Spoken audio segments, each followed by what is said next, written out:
Imagine being a sea captain in the 1700s, your ship's wooden hull creaking as it cuts through the waves, the salty wind filling your sails. Your cargo hold is packed with precious spices, silks, and treasures from distant lands, goods that could make fortunes back home. But before you can reach your destination, you face a daunting challenge, a journey that will test your ship, your crew, and your own courage. To deliver your cargo, you must brave the perilous waters around the tip of South America, where the Atlantic and Pacific Oceans collide in a fury of storms and unpredictable currents. Many ships are lost to these treacherous seas, and every voyage is a gamble with nature's raw power. For centuries, sailors, merchants, and explorers dreamed of a shortcut, a way to avoid the long, dangerous detour around continents. They gazed at old maps, tracing the narrow strip of land connecting North and South America, imagining a passage that could change everything. This dream inspired some of the most ambitious engineering feats in history. The idea was simple, but revolutionary. Dig a channel through the land, creating a man-made river that would link two great oceans. The reality, however, was anything but simple. It took decades of planning, backbreaking labor, and the vision of countless dreamers and builders. When the first great canals opened, they transformed the world. Suddenly, ships could travel thousands of miles less, avoiding dangerous waters and slashing the time and cost of global trade. Goods moved faster, markets grew, and distant nations became more connected than ever before. The Suez Canal, completed in 1869, was a marvel of its age. By linking the Mediterranean Sea to the Red Sea, it opened a direct route between Europe and Asia. Suddenly, the world felt smaller, and the flow of goods, people, and ideas accelerated at an unprecedented pace. These massive projects were not just about moving ships, they were about moving humanity forward. They showed what was possible when nations dared to dream big and work together, overcoming obstacles with ingenuity and determination. Today, canals are the arteries of our global economy. Every day, thousands of ships carry everything from electronics to food, oil to clothing, through these narrow waterways. Without them, international trade as we know it would grind to a halt. When canals run smoothly, the world's supply chains hum along, and economies thrive. But when disaster strikes, a blockage, a drought, or a political crisis, the effects ripple across the globe, reminding us just how vital these shortcuts are to our daily lives.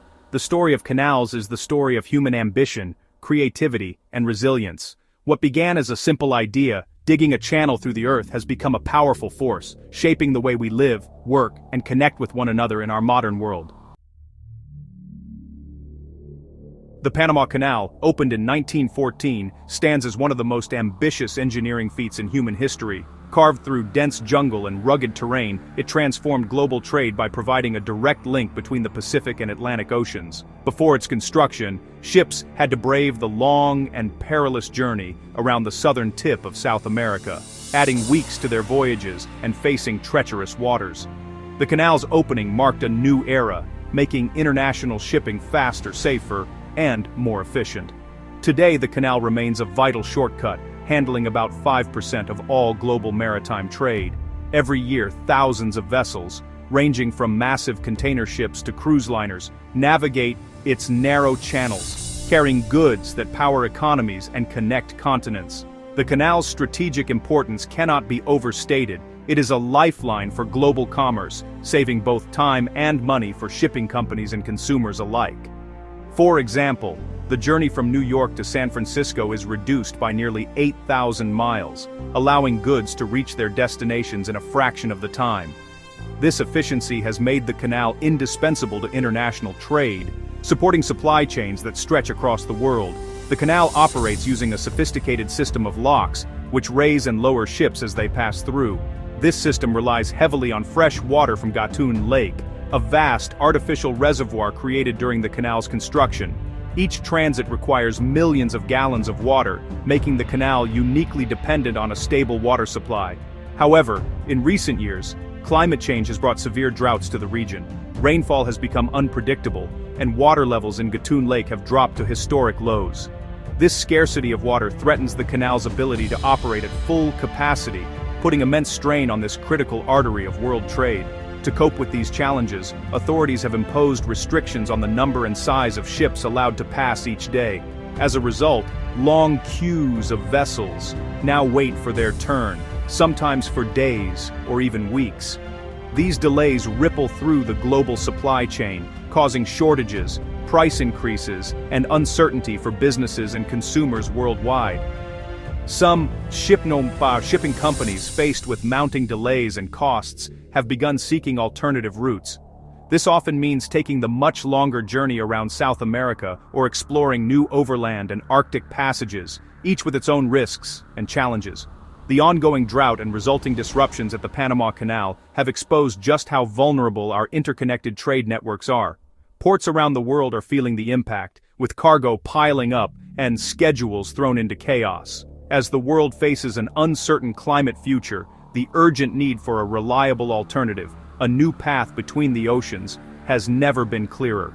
The search for solutions is underway, but the stakes for global trade and prosperity remain high. In response to Panama's crisis, Nicaragua, backed by China, announced a new canal project. Estimated at $50 billion, it's one of the largest infrastructure projects ever. The canal would stretch 445 kilometers, accommodating the world's largest ships. It's a strategic move by China, part of its Belt and Road Initiative. The project includes deep-water ports and logistical hubs. If completed, it would offer a new path for goods between Asia and the Americas. This canal could reshape global maritime trade.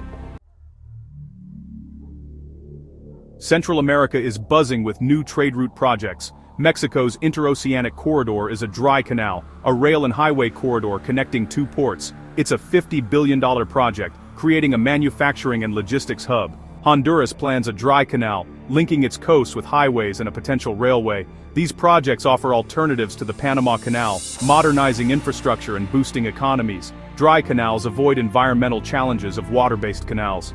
The competition is on: will the future of trade be mega canals or fast land-based corridors? Building Nicaragua's canal faces enormous obstacles. The $50 billion cost is a huge financial risk. Construction involves digging through jungles and wetlands, a massive engineering task. Environmental concerns are profound, with potential ecological damage. Social opposition is strong, with communities facing displacement. Overcoming these challenges is a major political and social hurdle. The project's success depends on securing funding and managing risks. If completed, Nicaragua's canal would transform global trade. It would compete with the Panama Canal, attracting the largest ships. This competition could lower shipping costs and consumer prices. Nicaragua would see economic growth, but risks debt and uneven benefits. Geopolitically, it's a victory for China, altering power dynamics in the region. A second canal would add resilience to global supply chains. It would provide a crucial backup, ensuring trade flow despite disruptions. As of October 2025, the future of the ambitious Nicaraguan canal project remains shrouded in uncertainty. What was once envisioned as a transformative waterway, rivaling the legendary Panama Canal, now stands at a crossroads, its fate hanging in the balance. The project promises immense rewards, offering the potential to reshape global shipping routes and bring economic prosperity to Nicaragua. Yet, these dreams are matched by equally vast challenges that threaten to derail progress at every turn. Financial obstacles loom large, with billions of dollars required to bring the canal to life. Engineering difficulties are daunting, as the route must cut through dense rainforest, unstable terrain, and communities that have called this land home for generations. Environmental concerns are perhaps the most pressing, as the project risks irreparable harm to fragile ecosystems and endangered species. The scars of a previous failed attempt linger, serving as a stark reminder of the risks involved. Decades ago, similar dreams were dashed, leaving behind abandoned equipment and unfinished infrastructure, a cautionary tale for today's planners. At stake is not just Nicaragua's future but the very nature of global trade. The canal could offer a new shortcut for the world's largest ships, easing congestion and transforming the flow of goods between continents. Yet, alternatives like overland dry corridors and expanded railways are also vying for dominance. Will a mega canal truly prevail, or will new technologies and routes render it obsolete before it's even completed? The outcome depends on a complex mix of international funding, political will, and the ability to execute such a massive undertaking efficiently and transparently. If successful, the canal could redefine commerce and place Nicaragua at the heart of global trade. If not, it risks becoming a costly dream, an unfinished monument to ambition. The decision will shape not only the lives of Nicaraguans, but also the future of international shipping and commerce for decades to come. As the world watches and waits, the answer to whether this is a dream or destiny remains to be seen.